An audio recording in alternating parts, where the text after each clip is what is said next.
Alright guys, what we have here today is an undefeated Dofi list. The pilot today is Nick, Treasure Cup top 32 finalist with Dofi, so he's been playing the deck for a minute, knows what he's doing with it.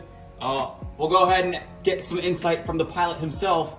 We'll get his list and his thoughts behind why he has certain card choices, because his list is not net deck by any means, this is all him. Yeah. No, I've been playing Doflamingo since set 1. I did start with Eustace Captain Kid.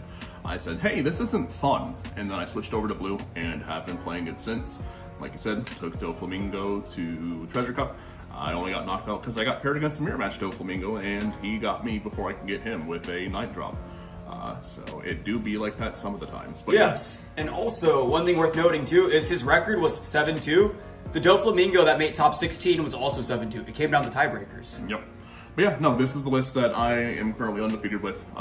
Took it out today for a lot of testing against friends and people at locals.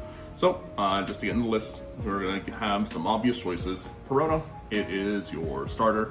You want to see one of 3 cards in your opening hand, and this is one of them. Play, look at top 5, and rearrange, put back, make your leader ability live. So, don't really need a lot of information about her. This is one of 3 new cards in the deck, being the 1-cost Doflamingo. It is a mini Perona, whereas it can look at top 3 cards of the deck. Then I can put a Dawn under it, swing with it, trash a card from hand, and it puts a 1-cost to the bottom of the deck. So this card goes really well into Zoro. I do play it a lot against Kinemon, so that way I can put their veggies onto the bottom of their deck. It also hits the Toki. It also hits Toki. The Bonnie. Also good into Law for the same reason. I put their choppers, Namis, Bonnies, anything on the bottom of the deck. So I just deny them a card on board, deny them a reusable resource. Going into standard cards, 4-ofs, Blocker Law. It's a 1-cost blocker. Blockers tend to get popped by a lot of things now that Vista and other things like that are now cards. But it's still nice to have. I can play 9-drop Mihawk and this in 1 turn. I think I could cut this down to 3, to be honest, but for what I played today, I think 4 is still good. Again, staple cards, Albeda, it's a 2k counter. Sometimes I put her on board against the green matchup, but otherwise, she is just a 2k.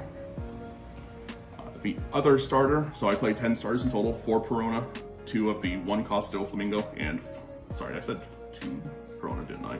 4 Perona, 4 Doflamingo blockers, and then 2 little Dofis.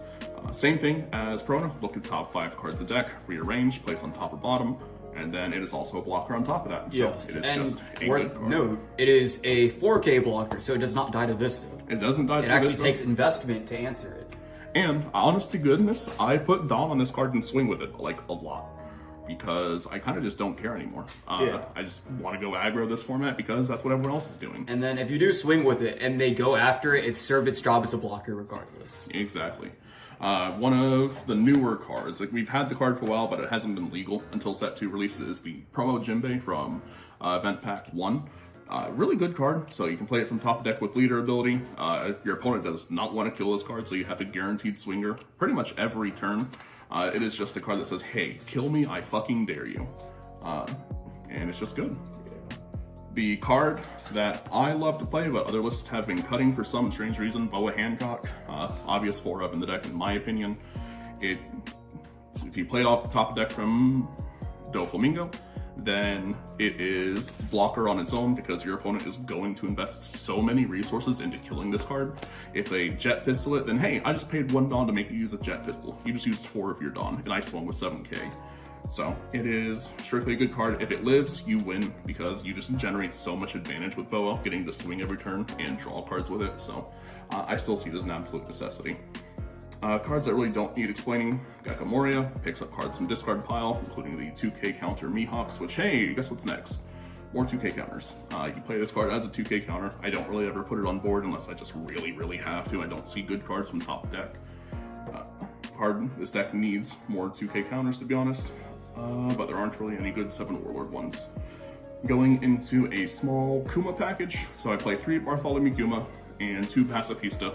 A 3-2 engine has been really good for me so far. I will bluff Kuma on the board, even if I don't have the Pacifista, just because it's the same vein as Jinbei. where my opponent just does not want to kill it unless they also have an answer for the Pacifista that's going to follow behind it, even if I don't have Pacifista. So it lives for a long time until I can get the Pacifista, and then when my opponent finally deals with it, I have the card to follow up with. Yeah. This is one of the newer cards, Vanilla Gecko Moria. I started playing it at 4.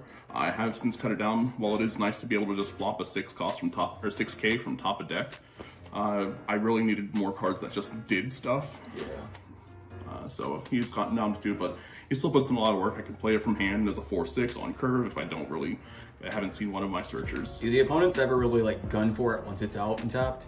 No, they really leave it alone because they have to invest at least 1 Dawn to swing into it. Yeah, no, that's what I figured. Marshall V Teach. So a lot of blue lists have dropped this card, to be honest. I still like it into the green matchup. I reset their turn 1 Okiku because I get to swing 7 and then bounce their Okiku back to hand. It's really good for closing out games, so I can finish things out, you know, play Teach, bounce a beige or a blocker or something like that, and then get to swing for game.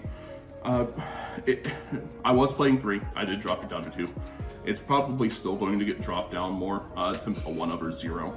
But when it hits, it hits. But most of the time it's just a 1k counter in hand. Yeah, I think at the point, if it ever hits 1 at that point, I think you just got it. Last new addition to the deck is the Vanilla Mihawk. Can't get hit by Okiku, which I love. And then it's an 8k on its own, even though people don't play Kid anymore. It still can hit Kid without having any Dawn investment. So that is something that I'm a fan of, and it's a big beat stick for the deck that I can play. You know, if my opponent forces me to go second, I get to play it on curve. Worst case scenario, it is a 1k counter. But overall, it's a very good card. The only card that taps it down in green is a Yamato and Punk Gibson out of life, which, hey, you know, must be nice. Last character card in the deck are 3 Dracula Mihawks. If I do cut down the Teach, I'll probably put in a 4th Mihawk or something else. Yeah. So you do miss the 4th? I do miss the 4th a lot. That's crazy. And it's wild because like when I play my Coronas, I play my blocker Doflamingo, I usually end up pushing the Mihawks down to the bottom of the stack so I can draw them when I actually have the Dawn to play them. And then I just keep pushing them down further and further until I actually hit a point where I know I need them. But it is nice to be able to see them off of that stack at least, because that's one of the problems, is just not seeing them even at 3. And then the last part of the deck, I'm still playing 2 Love Beam.